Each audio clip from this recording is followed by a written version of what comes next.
Good evening, everyone. Hope you're Dean from these lockdown lives where this is your chance to ask me any question that you have about 40k, whether it's competitive side of things, hobby, and what I've been doing for the last 15 days and plan to for the rest of our lockdown period while we're in isolation is just to go live every day at 6 o'clock, answer your questions, and basically bring us all a little bit closer together as a community.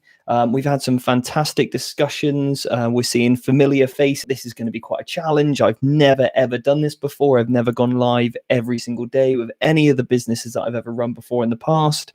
And yeah, I must admit, I'm really enjoying the doing this every week, or every day. But yeah, hopefully we can keep it going strong, and maybe, who knows, I may continue to do it until we'll just keep going. Maybe, who knows, we'll see. Obviously it does take up a lot of time, and I do think about what I'm going to say in each video to a degree.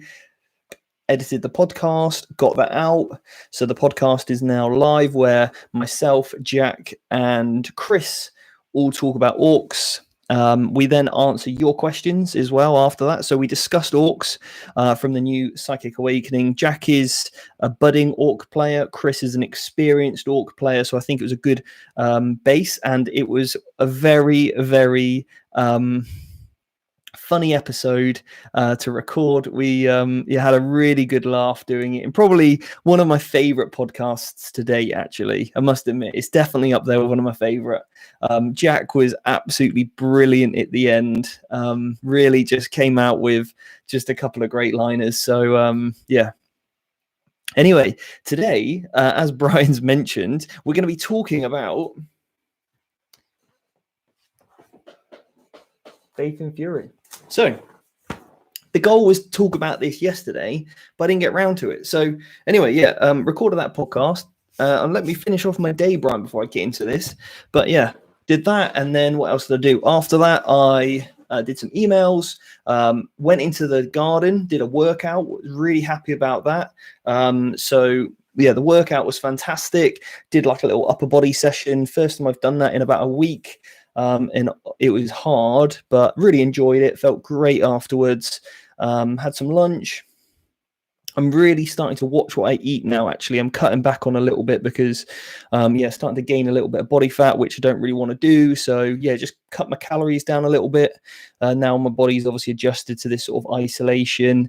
Cutting my calories down a little bit so I can hopefully lose a little bit of weight. Stay in shape, stay healthy. And then after that, I converted a new model. And here we go. So this is my chaplain for the Grey Knights. Now we're going for a slightly different theme. So this is my chaplain. See if I can. There he is. Look, what a beast. He's got his cool cloak on. He's got like the Minotaur crozier. And there he is. Look, got a nice big bellowing cloak.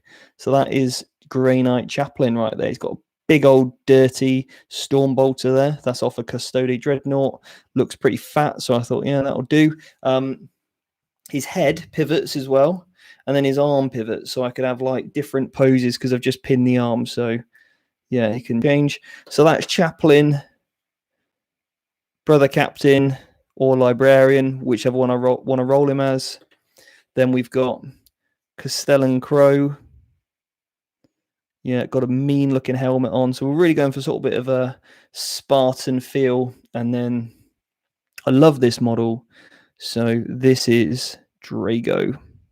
Or in my sister's army, could be an Inquisitor and Terminator armor. So yeah, that's what I did today. And then I've just been spending the afternoon sorting out the training night for the mentorship. So tomorrow night, 8 o'clock, big training night, which will be online, which will be good. Looking forward to that. And then I've just been writing all the modules and the lessons for the Space Marines. So deep dive on the mentorship on exactly how this book works. So if you're playing Space Marines, you're going to know exactly what you need to be putting in your list to make them fully efficient. Maybe you've missed something, or if you're playing against Space Marines regularly, what you can do against them and what you need to watch out for. But anyway, that's what I've been up to today. Hope you guys are going well. All right, so here we go. Let's go then. Faith in Fury time.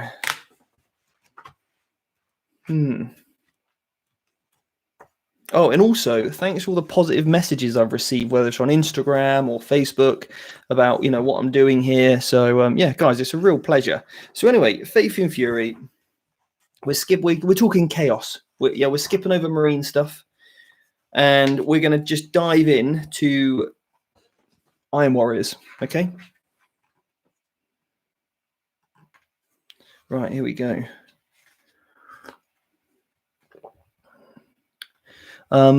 Question. Okay, I have a burning question. Well, if it's burning, we better put that question out, So it isn't about Faith and Fury, but I was not sure on the rules exactly. What exactly would I lose by taking Blood Angels in a soup list with Guard or AdMech? So you would lose combat doctrines. So that means you would lose your +1 attack in the assault phase, and you'd lose your +1 attack when you get to the assault doctrine. You would also lose all of your combat doctrine. So no devastated doctrine, no tactical, no assault doctrine. Okay, so you wouldn't get any of that. Yeah. And it's a waste. Just stay pure, Blood Angels. Okay? Stay pure. I've told you before. Stay pure. Anyway. Right. Here we go. Iron Warriors time. Now, skipped over it. So we're going to look over, most importantly, the name generator. Okay, so if you roll a double 1, your name's Ferox. All right. No, I'm joking. We're not going to talk about that. So, Iron Warriors. Here we go. So we're going to dive into my top picks. All right.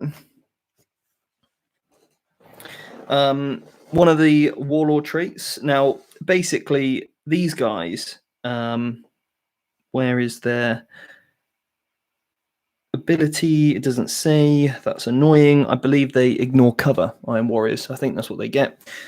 So I should probably get the Chaos Book. Warriors Demon Engine or Iron Warriors Cult of Destruction, which is basically your obliterators. Units within 6 of this warlord, and a modified hit of 6 scores an additional hit. That is boss. That is so good. Exploding 6s. And you don't need to roll for it. That's just an auto. You roll a 6, counts as another hit. That warlord trait has to be on an Iron Warriors character, but not so great. Not so keen on that one. This one isn't bad either. Siege Masters. When resolving an attack made with a ranged weapon by a friendly Iron Warriors Havoc or Iron Warriors vehicle unit within 6, reroll wound rolls of 1. So basically, you get a lieutenant, but it's only for Havocs or the vehicles, not obliterators. And we're going to go on to why obliterators are absolutely boss for this. So this is also good. Friendly Iron Warriors units do not suffer the penalty for moving and firing weapons whilst they're within 6 of this warlord. So if you're going to go for a heavy, like just vehicle list, that's going to be great. Really good. So you've got 3 really good warlord traits there, but only can pick one, unfortunately. Yeah, love those 3. The other great thing about Iron Warriors is you can basically get 1 CP, a 6 wounds, not when you declare it, which is good. Another CP here. Use this stratagem in your shooting phase. When an Iron Warriors unit from your army is chose to shoot with, select one of the following effects to last to the end of the phase. When resolving an attack made by a model in that unit, you can reroll the damage roll. Excellent. You can reroll any or all of the dice to determine the type characteristics of weapons that models in that unit are equipped with. This is perfect for obliterators because you can basically reroll. They have 3 types. They have there's always assault 6 off the top of my head, but it's strength anywhere from 7 to 9, depending on if you roll because it's on a D3. So yeah, that'll do well. Then you've also got the minus, so -1 to -3, or you've got damage 1 to 3. So you're definitely playing that 1 CP stratagem every single turn.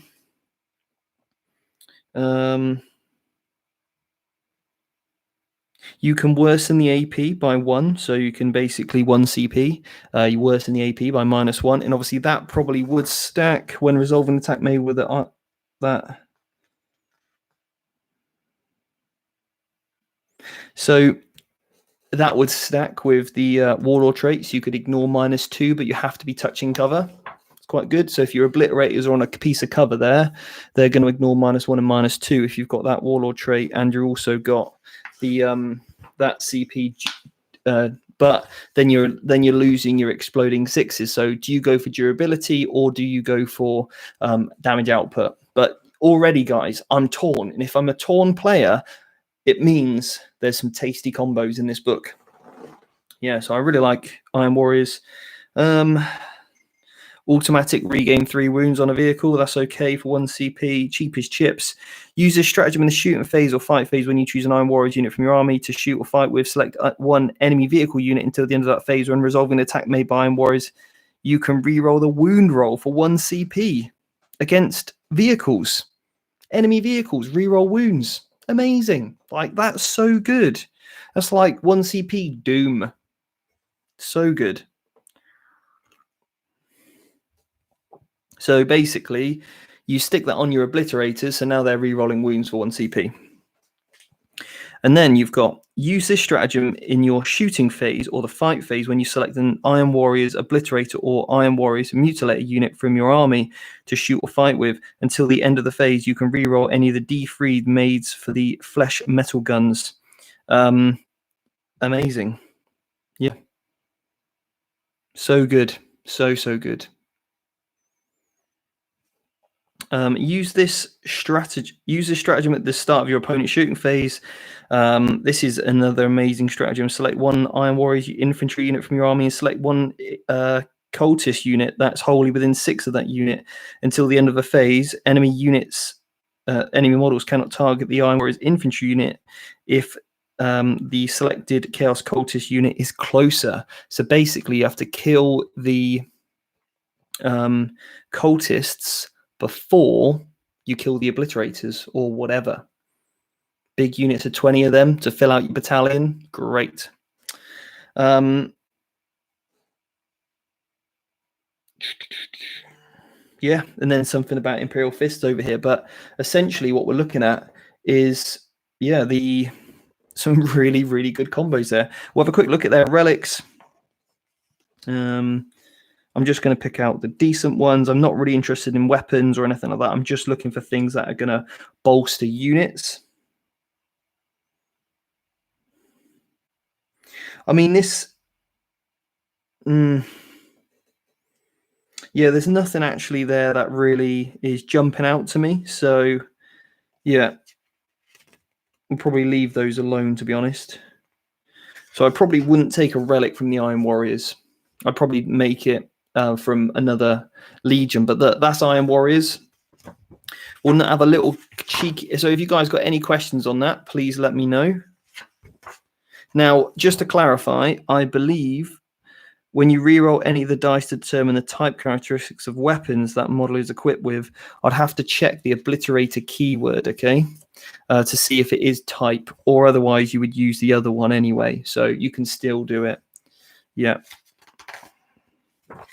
And I think the Master of Possession also gives you an ability similar as well.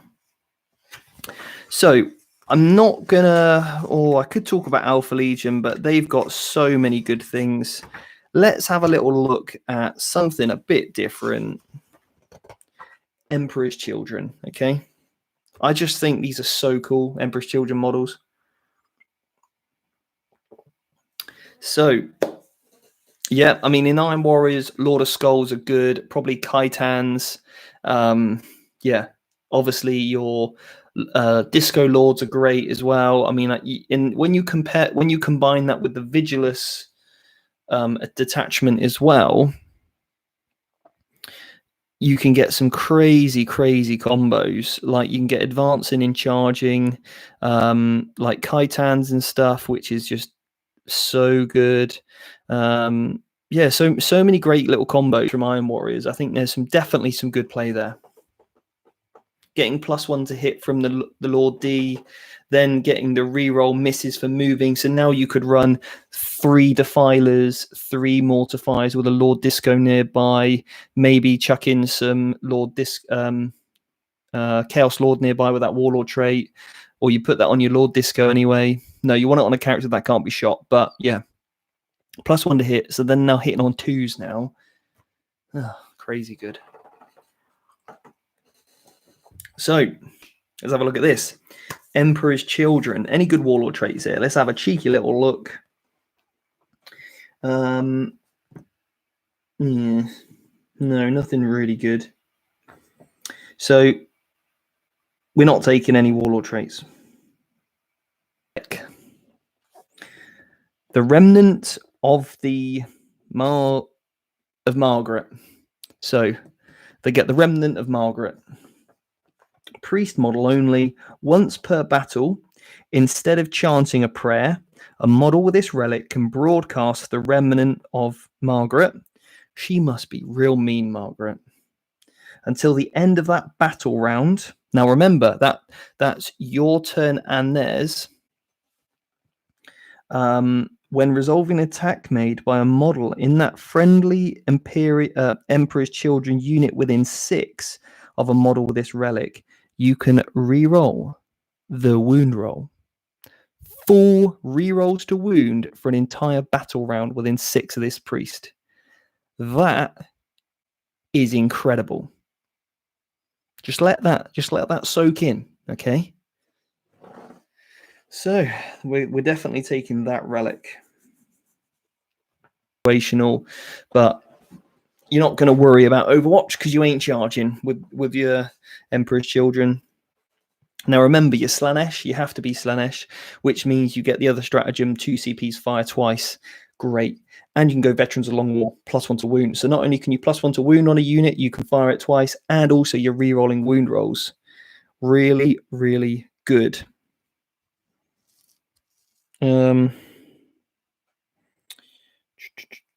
So what else have we got here?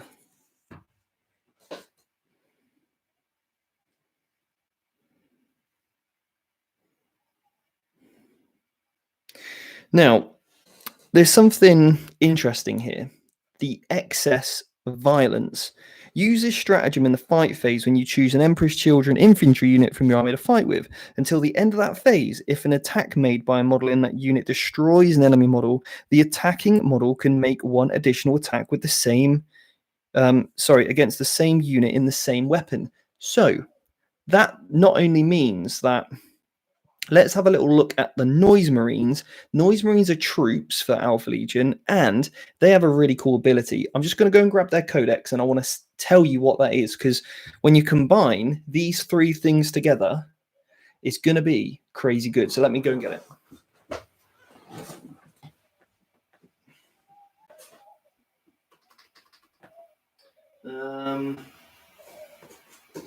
Where is my book?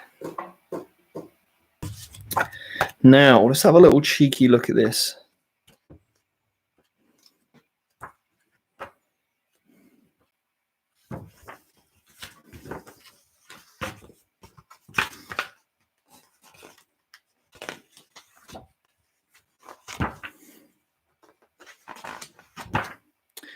Noise Marines.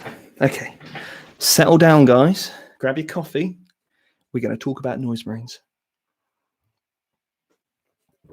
Now, you can have squad size 20. So how many do you take? 20. Always go big. Go big or go home. Okay. Now, listen to this. Music of the Apocalypse. Each time a model in this unit is slain, it is driven to make 1 last attack before succumbing model. So after the attacking unit has made all its attacks, the slain model can make a shooting attack with 1 of its ranged weapons or throw a grenade. You ain't throwing a grenade. Even if the model's unit is within an inch of the enemy. The slain model is then removed as a casualty as normal. Okay, so this therefore means you can combine these stratagems with each other. Now, Veterans of Long War, let's see if that, I'm pretty sure that works in the combat phase as well. Heretic Astartes infantry, yep. Chosen to shoot or fight with, yep. Until the end of the phase. So 1 CP plus 1 to wound. Excellent. So we're going to keep hold of that. Now, basically, what you can do is charge this 20-man unit of boys, charge them in combat, okay? You get to swing first, because you always fight first, I believe. I think that's right. Emperor's Children, you always fight first, yeah. So they always fight first. You charge, hit, then if they punch you back and you die, you can then shoot in combat. And for 1 CP, every model you kill, you get to shoot again with that same model. So good. Well, it's 1 additional attack, but yeah. You're just going to be putting out so many shots. So you drop those 2 CPs into combat, plus 1 to wound, because you're going to get that plus 1 to wound when you fight in combat, and then another plus 1 to wound when you're shooting as well in combat, because you're going to remove, when you take models, you're going to die. So, yeah, that is such a crazy combo, guys. Yeah.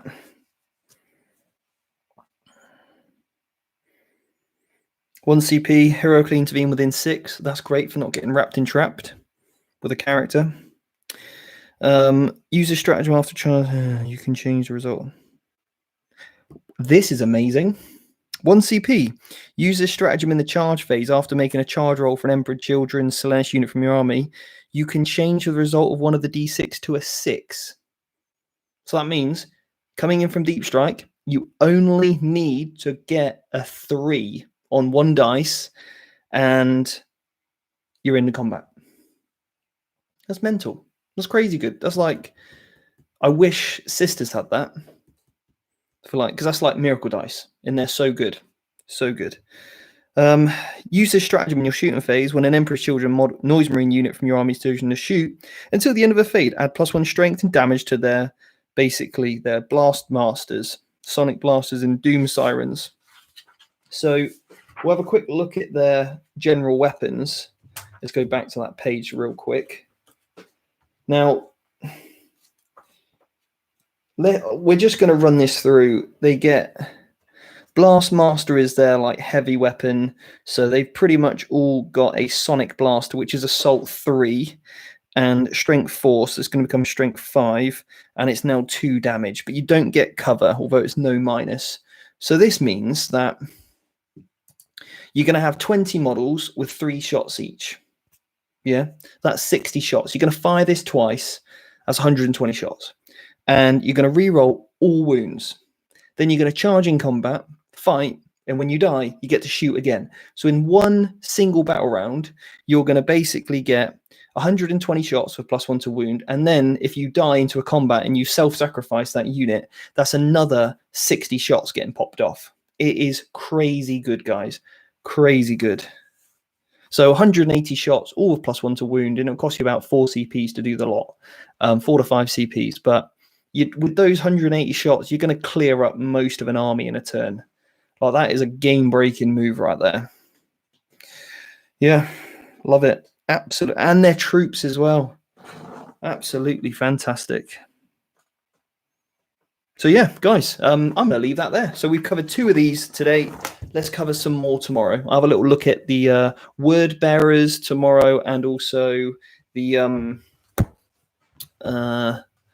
world eaters tomorrow. We'll save Alpha Legion till last. But anyway, guys, do you have any questions? Let me know. I've been chatting for about 25 minutes already. So yeah. Noise Marines, Obliterators. That's where it's at. Some crazy. In the great thing is, you could probably go triple Obliterators. You see, give them different marks. Make one have a credible invuln save, one double shoot when the you use your double moving double moving Emperor's Children unit first turn, literally double move them, double shoot them, fight them, do the lot.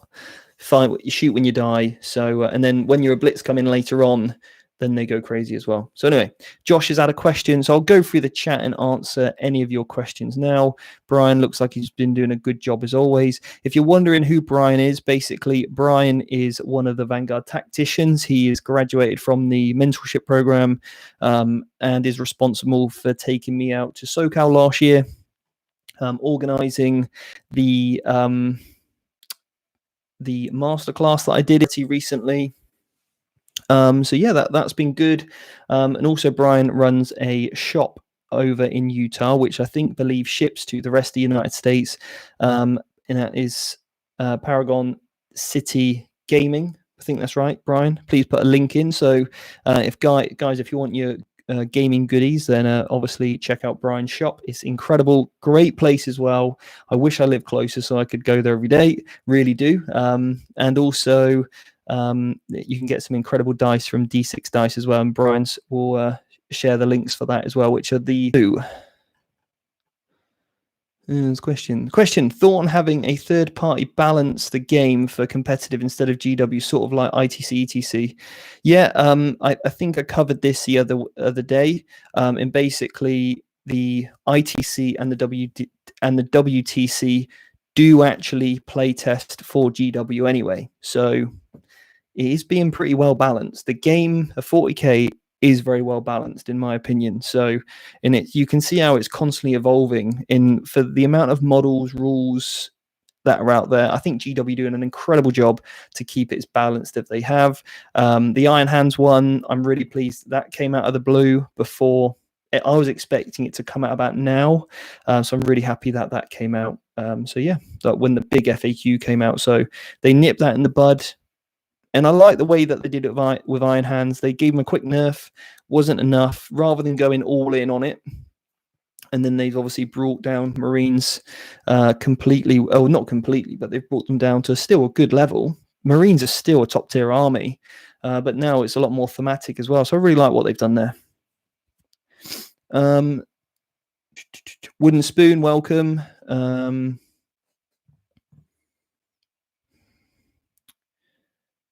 Do I have a license for those guns? Obviously keep a license for these boys.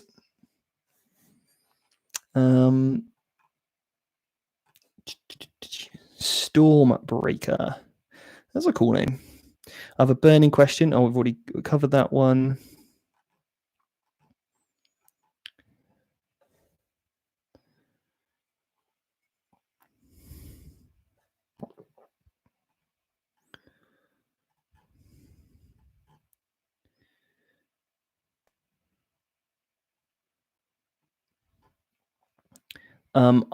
This is from Dallas Cat Pro Pruno Ponero.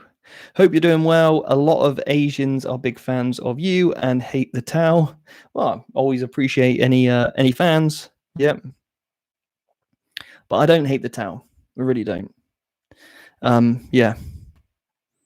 I don't hate the Tau.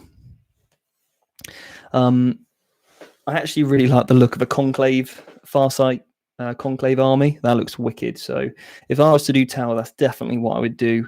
Yeah, certainly not that I hate them. Yeah.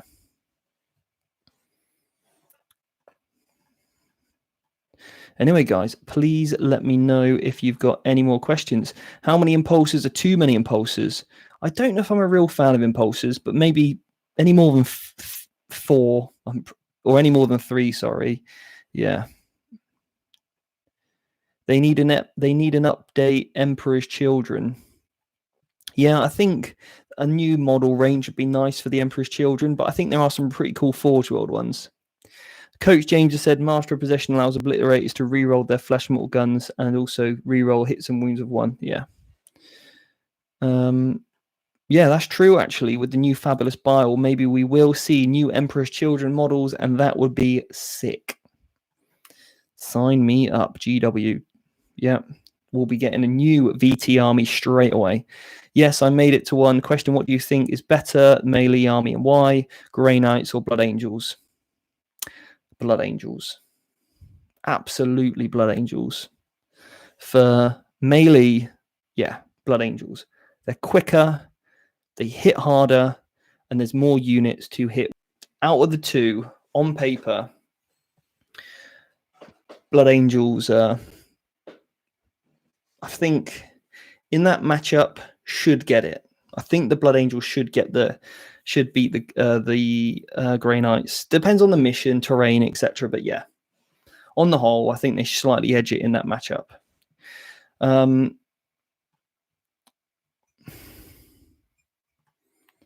Good morning from Montana. Stoked to see the show. Half a month of live mornings. How you doing? Great to see you, Connor. Word bearers, the more I read them, the more I'm interested, but mainly thinking 3 sorcerer jump packs. Yeah, definitely. Word bearers with priests in sorcerers could be a good way to go. But yeah. Noise brings a bit of a glass cannon. They certainly are, but if you use that cannon right, you shatter everything. Yeah. Been trying to get my mate to use his EC, but his army is still really set up for 7th. Well, it's like getting your chess pieces out and playing drafts. I mean, it's just all snakes and ladders. No. Just doesn't work, does it? How many shield drones is enough drones? Well, never enough. You can never have enough shield drones. Apart from if you've got nothing to actually protect, then it might be a problem. But yeah, do you think running Reavers in impulses to hop out real close to flashbang is a good tactic? No, I don't believe that's good. Like, you know, it's never going to be 100% perfect, is it? Like with the amount of releases that are going on, it's just impossible, I think, like to do it. But I think it's pretty good on the whole. I think it's pretty decent. Just like, and when you compare it to other editions that, you know, there are so much variety now that can have play and can do well. But yeah, my friend and I were talking about general confusion and rules, especially with the fly keyword in regards to charging. I know GW has the rules experts looking at this stuff regularly, but would it not benefit everyone for them to go to some sort of tournaments and local game stores and see how the rules are being interpreted?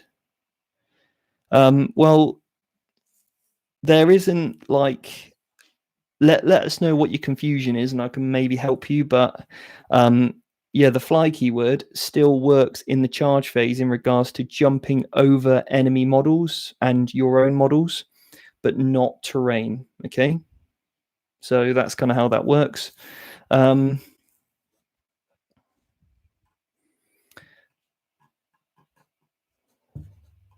And the GW rules writers do go to events, but they're not going to be there. Like, I've been to tournaments before and I've played against some of them. Some of them, you know, I'd say I'm friends with, and you know, it's a pleasure to know those guys. And they're not there with a T-shirt on saying, "Hey, I'm GW rules writer," but they'll be at your events. They're there, sneaking about, doing covert operations. But yeah, they're there. They do turn up. You don't hate the town, never sharing a 24-hour car journey with you again. Agreed, Adam. Yeah. I'll take that on the chin. Any thoughts on where NIDs are and maybe an idea of how they compete? Well, I've actually just been working on some Gene Stealer Cult, painting up some models yesterday, which I put on the Instagram at the Vanguard Tactics. You can check out the new color scheme for my Gene Stealer Cult. I'm really happy with. Did some rusting on the old bikes. So I painted up a Jackal Alphas and a Primus. Quite happy with those. So yeah, I think a mix between Gene Stealer Cult and some Hive Guard with some Steelers in could be a cheeky little combo. Hello, what craft world units would you field for 1,000-point Ynnari army? I don't really play much 1,000-point armies. So it's really hard to tell you what to put in that. But I probably wouldn't even go craft world for Ynnari. I really wouldn't. You want to just stay pure craft world. Don't go Ynnari. You can include an Incarn, but then that's a 30 point. So stay away from Ynnari. Just go craft world. You're much stronger. 1,000 points of them. You can go combat or shooty, whichever one you want. Aaron, how you doing, buddy? Grey Knights, yeah. I thought you might be voting for the Grey Knights, yeah. Oh, so many questions, guys. I'm loving it. Josh has said, since you liked how, or Aaron, we need to get you on and we need to do a Grey Knight review, mate. So please let me know. We need to shoot me a message on Facebook, mate, and let's get you in. For those who don't know, Aaron is, or last season, was the #1 Grey Knights player in the ITC World Rankings. And me and Aaron had the pleasure of playing at the SoCal Open. So yeah, we need to get you on, mate, and chat about Grey Knights, because I think you've got really good insight to share with everyone. Yeah, we should have a rematch. Blood Angels versus Grey Knights. That'd be good. What about the Instagram questions? The Instagram questions are going to be covered tonight on the recording, which is going to be myself, Mark, and Ben, and we're going to be talking about Space Wolves tonight. And then I'll ask. So if you ask me a question on Instagram, then they're going to be answered there. What's the best options for taking out flyers like Eldar? I mean, that completely depends what army you're playing. It really does. But yeah, smash captains, and any character or unit with the fly keyword, that's good in combat. It's great at killing them. Any units that you can either get access to reroll hits, like Chapter Masters, Belisarius Cruel, is all good, or anything that just ignores modifiers. That also works well.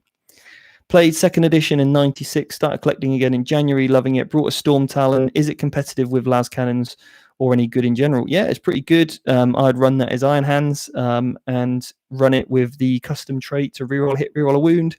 Go double las cannon and double assault cannons, and run maybe 2 to 3 of those in your list. I've got 2 in the cabinet over there. Pretty good, pretty effective, and did me really, really well in some good events.